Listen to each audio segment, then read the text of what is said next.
जय श्री कृष्णा। राधे राधे दोस्तों। तो आशा करती हूँ कि लड्डू गोपाल की कृपा से आप सब बहुत ही स्वस्थ और प्रसन्न होंगे। आपका आने वाला भविष्य उज्जवलमय हो और लड्डू गोपाल आप सब पर ऐसे ही अपनी कृपा बरसाते रहें। आप सब हमेशा हंसते मुस्कुराते रहें और आप सबकी सारी इच्छाएं पूरी होती रहें। तो दोस्तों, भक्ति करना जितना दिखने में सहज होता है, आसान होता है, वाकई में वो इतना सहज होता नहीं है। भगवान जो है अपने भक्ति की बहुत परीक्षा लेते हैं। वो भक्ति भी कुछ खास भक्तों को ही देते हैं, कुछ खास मनुष्यों को ही देते हैं। भक्ति का मन में भाव आना भी बहुत बड़ी बात होती है, क्योंकि सांसारिक कामनाओं में, वासनाओं में तो हम सब फंसे हुए हैं, लेकिन इन सांसारिक कामनाओं से दूर हट के ऐसे बहुत ही कम लोग होते हैं जो भगवान का चिंतन करते हैं, जो भगवान से अपने लिए कामनाएं नहीं, अपने लिए भक्ति मांगते हैं, उनकी शरण मांगते हैं।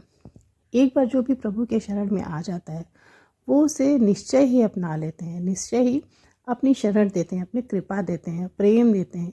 लेकिन उसके पहले वो उस मनुष्य को, उस भक्त को बहुत ही अच्छी तरह से उसकी परीक्षा लेते हैं।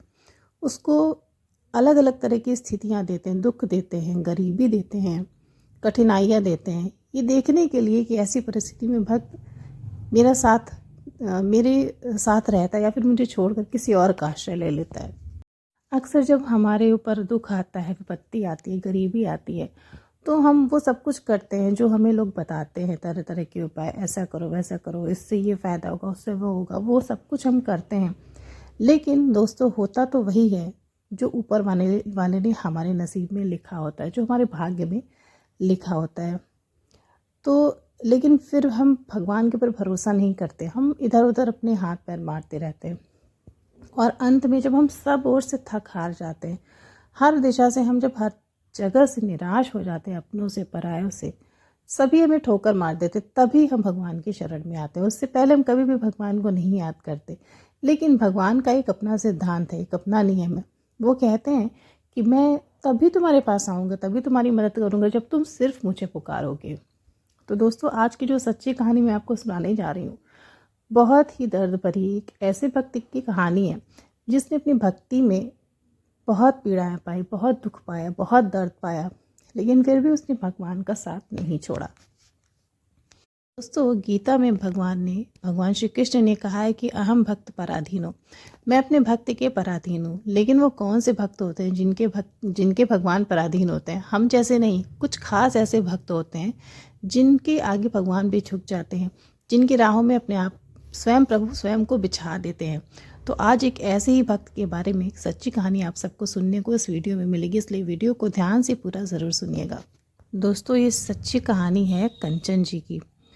कंचन जी जो कि एक सामान्य महिला है, लेकिन भगवान सबका रूप रंग अलग अलग बनाया है। किसी को बहुत ही गोरा बनाया है, किसी को सांवला बनाया है, किसी को सुंदरता दी है, किसी को थोड़ी सी कम सुंदरता, सामान्य रंग रूप दिया है। लेकिन वो सभी भगवान के जन है, सब में स्वयं भगवान विद्यमान है सबके हृदय में। लेकिन इस बात को दोस्तों कोई समझता नहीं है। कंचन जी जो है वो बचपन से ही बहुत ही सांवले रंग वाली रहती हैं, और वो अपनी बहनों में, अपने घर में सबसे सामान्य छवि वाली, कम सुंदर महिला आप कह सकते हैं वो रहती हैं। वैसे हमें किसी को भी आलोचित नहीं करना चाहिए, क्योंकि सब में प्रभु होते हैं। लेकिन इस कहानी को, इस सच्ची घटना को समझाने के लिए मुझे ये सब कहना पड़ रहा है। तो कंचन जी को हमेशा ताने सुनने को मिलते थे कि तुम बिल्कुल कुरूप हो, तुम्हारी सारी बहनें सुंदर हैं लेकिन तुम बहुत कुरूप हो। अपने घर में भी उन्हें कोई पसंद नहीं करता था। उनके बहनों की शादी के लिए लोग जब उसे देखने आते थे तो इनको वहाँ से हटा दिया जाता था कि अगर किसी की नज़र पड़ी तो लोग यही कहेंगे कि इसकी बहन भी इसी के जैसी कुरूप होगी। तो बचपन से ही कंचन जी ने कुरूपता का दंश झेला। लेकिन वो बहुत ही सरल हृदय की थी, और बचपन से वो लड्डू गोपाल की बहुत सेवा करती थी, क्योंकि उन्हें हर तरफ से प्रताड़ना मिलती थी। इसलिए बचपन से उन्होंने भगवान श्री कृष्ण का, लड्डू गोपाल का आश्रय लिया था। वो धीरे धीरे बड़े होने लगी, उनके दोनों बहनों की शादी हो गई। अब बारी आई उनके विवाह की। वो इतनी, मतलब समाज की नज़र में वो कुरूप कही जाती थी, इसलिए उनका विवाह नहीं हो रहा था। इसलिए उनके पिता ने उनका विवाह एक बहुत ही सुंदर लड़के से किया, लेकिन बहुत सारा रुपया देकर, बहुत सारा दहेज देकर उनका विवाह किया गया। और उनके ससुराल वाले बहुत ज़्यादा लालची थे। उन्हें इससे कोई भी लेना देना नहीं था कि लड़की कैसी है, पढ़ी लिखी है, सुंदर है या फिर नहीं सुंदर है। उन्होंने विवाह के पूर्व लड़की को यानी कि कंचन जी को देखा भी नहीं। उन्हें बस पैसे चाहिए था, धन चाहिए था। उन्होंने बोला कि हमें लड़की से कोई भी लेना देना नहीं कि वो कैसी है, हमें आप इतने पैसे दे दीजिएगा और हमें सिर्फ पैसे ही पैसे चाहिए। कंचन जी के पिता ने सोचा कि परिवार बहुत अच्छा है और संपन्न है, इसलिए मुझे अपनी बेटी के लिए इससे अच्छा रिश्ता और कोई नहीं मिलेगा, जैसे कि हर पिता सोचता है। कंचन जी का विवाह सुरेश जी से हो गया। विवाह के बाद वो अपने ससुराल गई और उन्होंने धीरे धीरे अपना पूरा घर, अपना पूरा ससुराल संभाल लिया। वो सबकी बहुत सेवा करती थी, अपने सास ससुर की, अपने पति की बहुत सेवा करती थी और सारा घर बहुत ही अच्छे से उन्होंने संभाल लिया था। लेकिन कंचन जी को हमेशा यहाँ पे भी वही ताने सुनने को मिलती थी कि तू काली कलूटी है, तू कुरूप है, तू जब से आई है घर में सब अशुभ हो रहा है, तू अशुभ है, मनहूस है। कंचन जी के सांवले रंग की वजह से और रूप रंग अच्छा ना होने की वजह से उन्हें ये सारी बातें, यहाँ तक कि मनहूस तक भी सुनना पड़ता था। और उसके बाद वो लड्डू गोपाल की सेवा करती थी। उनकी वजह से लोग लड्डू गोपाल को भी बोलते थे कि तू लड्डू गोपाल को लेकर आई है, ये भी मनहूस है और तू इनकी भक्ति छोड़ दे, इनकी पूजा करना छोड़ दे। बहुत दिन तक कंचन जी को लड्डू गोपाल की सेवा करने से रोका गया था। कम से कम विवाह के 6 महीने साल भर तक उन्होंने लड्डू गोपाल की सेवा नहीं की, क्योंकि लोग उन्हें करने नहीं देते थे। दोस्तों, कंचन जी इतनी सीधी थी, इतनी सरल हृदय की थी कि उनके ससुराल में उनकी सास और ननद ने यहाँ तक कह दिया था कि तुम अपना चेहरा पूरा घूंघट में ढक के रखोगी, तुम्हें अपना चेहरा बिल्कुल नहीं खोलना, क्योंकि हमें तुम्हारा कुरूप चेहरा नहीं देखना है।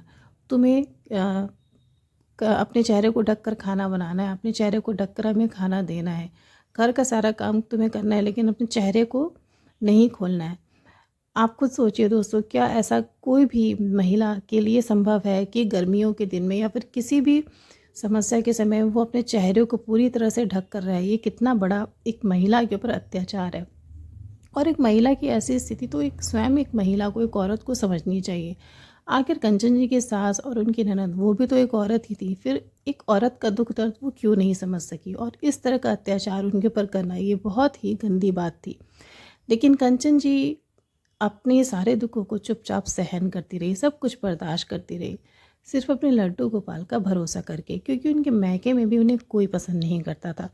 कोई नहीं चाहता था कि ये अपने मैके जाएं। उन्हें पता था कि मेरा कोई भी और सहारा नहीं है सिवाय लड्डू गोपाल के, सिवाय भगवान के। उन्हें कोई पसंद नहीं करता, उनसे कोई भी प्यार नहीं करता, इसलिए वो किसी से भी शिकायत नहीं करती थी। धीरे धीरे समय बीता, वो गर्भवती हुई और उन्हें बेटी पैदा हुई। अब बेटी पैदा होने के बाद भी उनके ऊपर तरह तरह के लांछन लगाए जाने लगे कि तू खुद कुरूप है और तूने कुरूप बेटी को जन्म दिया, तूने बेटे को नहीं जन्म दिया, बेटा नहीं पैदा किया, तुझे कभी बेटा नहीं होगा। कंचन जी अपनी बेटी के पैदा होने के बाद बहुत बहुत दुखी थी। वो कहती हैं कि जब औरतें माँ बनती हैं तो वो बहुत खुश होती हैं, लेकिन जब मेरी बेटी पैदा हुई तो मुझे खुशी तो बहुत थी कि मैं माँ बन गई, मेरी एक प्यारी सी बेटी हुई है, लेकिन मैं उसके भविष्य को लेकर बहुत चिंतित थी कि जैसा मेरे साथ व्यवहार होता है वैसे ही मेरी बेटी के साथ होगा। लेकिन फिर भी वो सब कुछ चुपचाप सहकर, चुप होकर सब कुछ सहती रही और देखती रही अपनी आंखों से, कभी किसी से शिकायत नहीं करती थी। अब इसके बाद उनकी सासू ने रोज़ ताने सुनाती थी कि तू एक बेटा पैदा कर, मुझे पोता चाहिए, मुझे पोता खिलाना है, बेटी मत पैदा कर। कंचन जी हमेशा अपने लड्डू गोपाल से रोक के कहती थी कि मुझे बेटी हो या बेटा, इसमें मेरा क्या कसूर है, इसमें मेरी क्या गलती, ये तो सब भाग्य का लिखा हुआ है, मुझे खुद भी नहीं पता था कि मुझे बेटी होगी या फिर बेटा होगा। उनकी सास कंचन जी दूसरी बार गर्भवती हुई। उनकी बेटी जब 3 साल की थी, बड़ी बेटी जब 3 साल की थी तो दोबारा गर्भवती हुई, और अब उनकी सास ने उन पर इतना अत्याचार करना शुरू कर दिया कि वो उन्हें खाना देना बंद कर दी। वो ये कहने लगी कि जब तक तू मुझे पोता नहीं पैदा करके देगी तब तक मैं तुझे खाना नहीं दूंगी, तू हमेशा भूखी रहेगी, तुझे पोता ही पैदा करना है, चाहे तू अपने लड्डू गोपाल से कह, चाहे जिससे भी कह, लेकिन तू मुझे पोता देगी ही देगी। वो कंचन जी को बहुत मारती थी। उनके पेट पर, उनके चेहरे पर वो जिससे हम रोटियां सेकते हैं चिमटे को गर्म करके उन्हें जलाती थी। अपने मन का जो क्रोध था उसे निकालने के लिए वो गर्भावस्था के दौरान में कंचन जी को उनके शरीर पर जलाती थी, दागती थी चिमटे से। ये सारे दर्द को वो चुपचाप सहन करती रही। इस बार दोबारा जब उनकी डिलीवरी हुई तो फिर से उन्हें बेटी पैदा हुई। और इस बार तो उनके दुख का कोई अंत ही नहीं था दोस्तों। कंचन जी की सास बहुत मारा, उनके बालों को नोच कर, उनके बालों को अपने हाथ से पकड़ के उन्हें बहुत मारा और उन्हें बहुत दिनों तक खाना नहीं दिया। उनकी छोटी सी बच्ची रोती रहती थी, लेकिन वो उन्हें उसे दूध नहीं पिलाने देती थी। वो चाहती थी कि उनकी जो दूसरी बच्ची है वो मर जाए। वो ये कहती थी कि तू उसे दूध मत पिलाना, अगर तू उसे दूध पिलाएगी तो वो ज़िंदा रहेगी, वो जिएगी, लेकिन अगर तू नहीं पिलाएगी तो वो कुछ ही दिनों में मर जाएगी। दोस्तों, अगर किसी माँ से ऐसा कहा गया कि तुम अपने नवजात बच्चे को दूध मत पिलाओ ताकि वो ज़िंदा रहेगा, उसे मर जाने दो, आप सोच सकते हैं उस माँ पर क्या बीतेगी। लेकिन कंचन जी बहुत सहनशील थी और भक्ति से उन्हें इतनी सहन शक्ति मिली थी कि ये सारे अत्याचार वो चुपचाप सहन करती जा रही थी। दोस्तों, इसी तरह करते करते कंचन जी की तीसरी भी बेटी पैदा हुई। इस बार वो बहुत दुर्बल हो गई थी, बहुत कमज़ोर हो गई थी। उनका पूरा शरीर सिर्फ एक हड्डी का ढांचा हो गया था, वो बिल्कुल कंकाल हो गई थी, क्योंकि उन्हें पूरी गर्भावस्था के दौरान कभी भी ठीक से खाना नहीं मिलता था, पोषक तत्व नहीं मिलते थे, दवाइयाँ नहीं मिलती थी। उन्हें घर का पूरा काम करना पड़ता था। 2 बच्चियों की पहले से ज़िम्मेदारी थी और वो तीसरी बार गर्भवती हुई थी। उनकी स्थिति पहले से बहुत ज़्यादा जर्जर हो चुकी थी। तीसरी बेटी पैदा होने के बाद उनकी सास उनके ऊपर इतना ज़्यादा क्रोधित हुई कि उन्होंने फ़ैसला लिया कि कंचन अब इस घर में नहीं रहेगी। उसकी मनहूस शक्ल मुझे नहीं देखनी है। उसका जब मैं कुरूप चेहरा देखती हूँ तो मुझे बिल्कुल भी अच्छा नहीं लगता और मैं नहीं चाहती हूँ कि वो इस घर में रहे, उसका चेहरा मैं देखना भी नहीं चाहती हूँ। दोस्तों, एक दिन की बात है, कंचन जी की सास ने उनके ऊपर अत्याचार की अति कर दी और उन्हें घर से बाहर निकाल दिया। उनकी बच्ची छोटी सी थी, उनकी गोद में वो सो रही थी और कंचन जी की अभी कुछ दिन पहले ही डिलीवरी हुई थी। उनकी डिलीवरी को भी 1 महीना भी पूरा नहीं हुआ था, वो अपनी सामान्य स्थिति में भी नहीं आई थी। दोस्तों, मुझे ये बात बताने में भी बहुत मतलब अच्छा नहीं लग रहा है, लेकिन मुझे कहना पड़ रहा है कि उन्हें अभी भी रक्तस्राव हो रहा था और अभी इस स्थिति में उनकी सास ने उन्हें घर से बाहर निकाल दिया। जिस स्थिति में महिलाएं कमरे में बंद रहती हैं, वो बाहर भी नहीं निकलती हैं, उन्हें कुछ खास देख रेख की ज़रूरत होती है। उस बुरी स्थिति में, रक्तस्राव की स्थिति में, उनकी सास ने उन्हें घर से बाहर निकाल दिया और उनके पास पर्याप्त वस्त्र भी नहीं थे कि वो अपने शरीर को ढक सके। सिर्फ एक साड़ी और ब्लाउज़ में उन्होंने कंचन जी को घर से बाहर निकाल दिया और उनके हाथ में लड्डू गोपाल की वो मूर्ति थमा दी जिसकी वो सेवा किया करती थी। उनकी सास ने ताना मारते हुए कंचन जी से बोला कि ये ले अपना लड्डू गोपाल, यही तेरा सब कुछ है, यही तेरा बेटा है, लेकिन मुझे तेरी शक्ल और लड्डू गोपाल को इस घर पे अब और नहीं देखना है, इसे लेकर तू घर से बाहर निकल जा। ऐसा करने के बाद कंचन जी बहुत देर तक घर के बाहर ही बैठी रहीं और दरवाजे को ज़ोर ज़ोर से पीटती रहीं कि आप दरवाज़ा खोल दो, मुझे अंदर आने दो, मेरी बच्चियों के पास मुझे आने दो। लेकिन उनकी सास का जो हृदय था वो बिल्कुल पत्थर का हो चुका था। अपने स्वार्थ के आगे वो इतनी अंधी हो चुकी थी कि उन्हें कंचन का दुख दर्द नज़र नहीं आ रहा था। उन्हें उन 3 छोटी बच्चियों की पीड़ा नहीं नज़र आ रही थी, उनकी माँ नज़र नहीं आ रही थी, इसलिए वो आक्रोश में आकर कंचन जी को घर से बाहर निकाल देती हैं। वो बहुत दिनों तक बाहर ही बैठी रहती हैं, लेकिन वो उन्हें अंदर नहीं बुलाती हैं।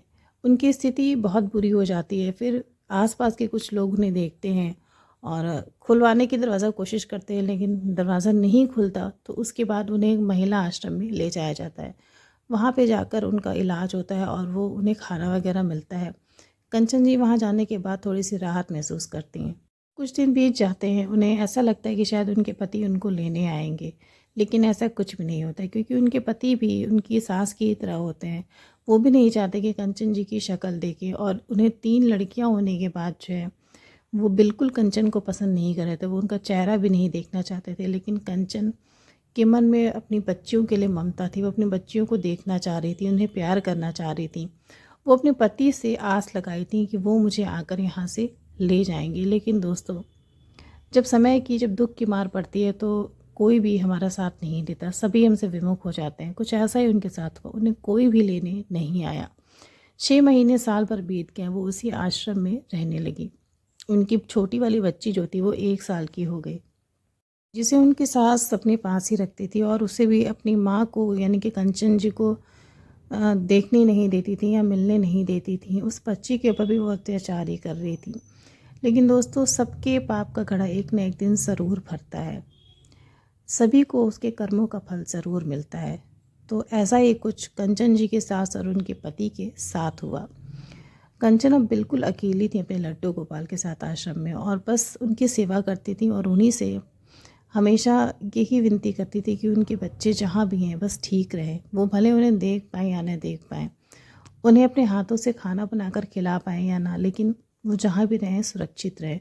और दोस्तों, कंचन जी को अपने लड्डू गोपाल पर इतना भरोसा था, वो कहती थी कि मुझे पता है कि वो भगवान के आश्रम में उन पर मेरे लड्डू गोपाल की कृपा है, वो बिल्कुल सुरक्षित होंगी और स्वस्थ होंगी। लेकिन एक दिन एक समय ऐसा आया दोस्तों, जब उनके घर में सबकी अचानक से तबीयत खराब हो गई। सभी को चेचक की बीमारी हो गई, उनकी सास को, उनके पति को और उनके तीनों बच्चियों को। सबकी स्थिति बहुत ख़राब हो गई। कोई भी घर से बाहर दिखाई नहीं दे रहा था और न ही बच्चों की आवाज़ आ रही थी। कंचन जी अक्सर अपने घर के पास जाकर बच्चों की आवाज़ सुनकर संतोष किया करती थी, लेकिन वो कई दिनों से घर के पास आ रही थी लेकिन उन्हें बच्चों की आवाज़ सुनाई नहीं दे रही थी। वो बहुत चिंतित हो गई थी। तभी एक दिन उन्होंने बगल में रहने वाली एक ताई से अपने बच्चों के बारे में पूछा कि ताई, बच्चों की आवाज़ नहीं आती, मेरी बहुत इच्छा होती कि अपने बच्चों को देखूं।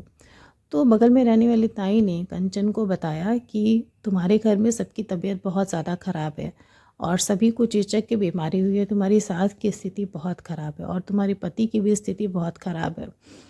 कंचन ये सुनकर बहुत ज़्यादा विचलित हुई और अपने आप को रोक नहीं पाई। वो अपने लड्डू गोपाल को के सामने बहुत रोई, उनसे बोली कि मेरी बहुत इच्छा अपनी बच्चियों से मिलने की, लेकिन मैं असहाय हूँ। अगर मैं वहाँ पर गई तो वहाँ से लोग मुझे भगा देंगे। लेकिन दोस्तों, जब एक माँ का कलेजा अपने बच्चों के लिए कचोटता है तो वो स्वयं को रोक नहीं पाती। इसी तरह वो अपने आप को रोक नहीं पाई और वो अपने घर में चली गई अपने बच्चों को देखने। घर में जाते ही उन्होंने देखा कि सभी बिस्तर पर पड़े हुए और सबकी स्थिति बहुत ख़राब है। उनकी सास की स्थिति तो बहुत ही ज़्यादा ख़राब थी। उनके शरीर पर जो फोड़े हुए थे वो बिल्कुल पक चुके थे और उन सब से मवाद और खून निकल रहा था। वो उठ बैठ भी नहीं पा रही थी। इसी प्रकार उनके पति की भी स्थिति थी। उनकी तीनों बच्चियां भी बिस्तर पर पड़ी थीं। उन सबकी ऐसी स्थिति देखकर कंचन जी बहुत विचलित हो गई और उन्होंने अपने सास से बोला कि अम्मा, मैं मैं आ गई हूँ, अब आप परेशान मत होइए, मैं आप सबको ठीक कर दूँगी, आप सबकी बहुत सेवा करूँगी। कंचन की सास उस समय बिल्कुल बेहोशी की अवस्था में रहती, उन्हें बहुत तेज़ बुखार रहता है। कंचन उनके सर पर पट्टियाँ करती हैं, उनके शरीर पर फोड़े जो होते हैं उनकी सफाई करती हैं, उन पर दवाइयाँ लगाती हैं, उन्हें नीम के पानी से नहलाती हैं। इतना सब कुछ करने के बाद कंचन की सास की स्थिति पहले से थोड़ी सी ठीक होती है। वो होश में आती हैं और देखती हैं कि कंचन उनके पास बैठकर उनके पैर दबा रही है। कंचन को इस अवस्था में देखकर उन्हें बहुत पछतावा होता है। उन्हें अपने सारे किए हुए बुरे कर्म धीरे धीरे याद आने लगते हैं। वो कंचन के सामने अपने दोनों हाथों को जोड़कर उनसे माफ़ी मांगती हैं कि बहू, मैंने तुम पर बहुत अत्याचार किए, मैंने तुम्हारे साथ जानवरों जैसा सलूक किया है जो कोई पशुओं के साथ भी नहीं करता है, और उसके फलस्वरूप मुझे आज ये समय देखना पड़ रहा है, मेरी ये दशा हो गई। कंचन अपनी सास को समझाती है कि अम्मा, आपने कुछ भी गलत नहीं किया, जो भी हुआ आप उसे भूल जाइए और आप बहुत ही जल्दी ठीक हो जाएंगी। लेकिन कंचन की सास के मन में बहुत ज़्यादा ग्लानि थी। वो उससे बहुत माफ़ी मांगती। वो कहती कि मैंने हमेशा तुम्हें कुरूप कह के पुकारा, तुम्हें मनहूस बोला, लेकिन आज तुमने ही आकर मेरी सेवा की। कंचन अपनी सास को एकटक देखती रहती है। उनकी स्थिति बहुत ही बुरी हो जाती है और दोस्तों, थोड़े ही देर में उसके सास की मृत्यु हो जाती है। धीरे धीरे उसके पति और उसके बच्चों की भी तबीयत पहले से ठीक होने लगती है। कंचन की सेवा करने की वजह से वो सभी बहुत ही जल्दी स्वस्थ हो जाते हैं। कंचन को अब ऐसा लगता है कि सब कुछ पहले की तरह अच्छा हो गया, सामान्य हो गया है और अब फिर से मुझे मेरे पति कुरूप कह के पुकारेंगे, मनहूस कह के पुकारेंगे। इसलिए कंचन की इच्छा हुई कि वो फिर से अपने आश्रम में जाकर रहने लगे। वो अपने सारा सामान को बांध कर अपने लड्डू गोपाल को लेकर आश्रम की तरफ जाने लगी और अपने बच्चों से उसने बोला कि मैं आश्रम जा रही हूँ और मैं वहीं पर रहूँगी, तुम्हें जब मेरी ज़रूरत होगी मैं तुम्हारे पास आ जाया करूँगी। कंचन निकलकर आश्रम जाने लगी, लेकिन तभी उसके पति को ध्यान आया कि कंचन जा रही है और उसे अपनी गलतियों की बहुत ग्लानि हुई। सुरेश को ऐसा लगा कि मुझे अब कंचन को रोकना चाहिए, क्योंकि सुरेश की आंखें अब खुल चुकी थी। उसे अपनी गलतियों का एहसास हो चुका था। अपनी माँ के जाने के बाद उसे सब कुछ समझ में आ गया था कि उसने कितना गलत काम किया। उसने अपनी पत्नी को कितना प्रताड़ित किया, उसने अपने जीवन संगिनी को कितने दर्द दिए, कितना दुख दिया। लेकिन उसकी विपत्ति में, उसके दुख में सिर्फ उसकी पत्नी कंचन ही उसके काम आई। दोस्तों, कभी भी किसी को उसके रंग रूप से या फिर चेहरे से नहीं आंकना चाहिए, क्योंकि सुंदरता कभी भी काम नहीं आती। सुंदरता तो ऊपरी होती है, वो तो बस शरीर का एक स्वरूप होती है। लेकिन अगर इंसान का मन सुंदर हो तो उसका चेहरा चाहे जैसा, उससे कोई भी फ़र्क नहीं पड़ता। और भगवान हमेशा मन को ही देखते हैं। भगवान को सिर्फ एक सच्चा मन चाहिए भक्ति के लिए। इसीलिए लड्डू गोपाल ने कंचन को मन से अपनाया था, मन से अपनी भक्ति दी थी। तो दोस्तों, कंचन के पति सुरेश ने कंचन को आश्रम जाने से रोक लिया और वापस अपने साथ, अपने परिवार में, अपने बच्चों के साथ रहने के लिए बोला। सुरेश ने कंचन से बहुत माफ़ी मांगी और उससे बोला कि कंचन, मुझे तुमसे कुछ नहीं चाहिए, न बेटा चाहिए, न कुछ और चाहिए। अब तुम सभी मेरी दुनिया हो, जो भी है भगवान का मिला हुआ मेरे पास बहुत है, मुझे अब कुछ भी नहीं चाहिए। तो दोस्तों, कंचन के जीवन में ये परिवर्तन, ये रोशनी सिर्फ लड्डू गोपाल की भक्ति की वजह से आई, क्योंकि उसने कभी भी उम्मीद नहीं छोड़ी, उसने कभी भी किसी का विरोध नहीं किया। हमेशा अपने दुख को, अपने विपत्तियों को सहा, सिर्फ लड्डू गोपाल के सहारे। वो कंचन के जीवन की लड्डू गोपाल का ये चमत्कार अगर आपको अच्छा लगा हो तो अपने दोस्तों के साथ इसे ज़रूर साझा करें और मेरे चैनल कृष्ण प्रेम रस को ज़रूर सब्सक्राइब करें। राधे राधे।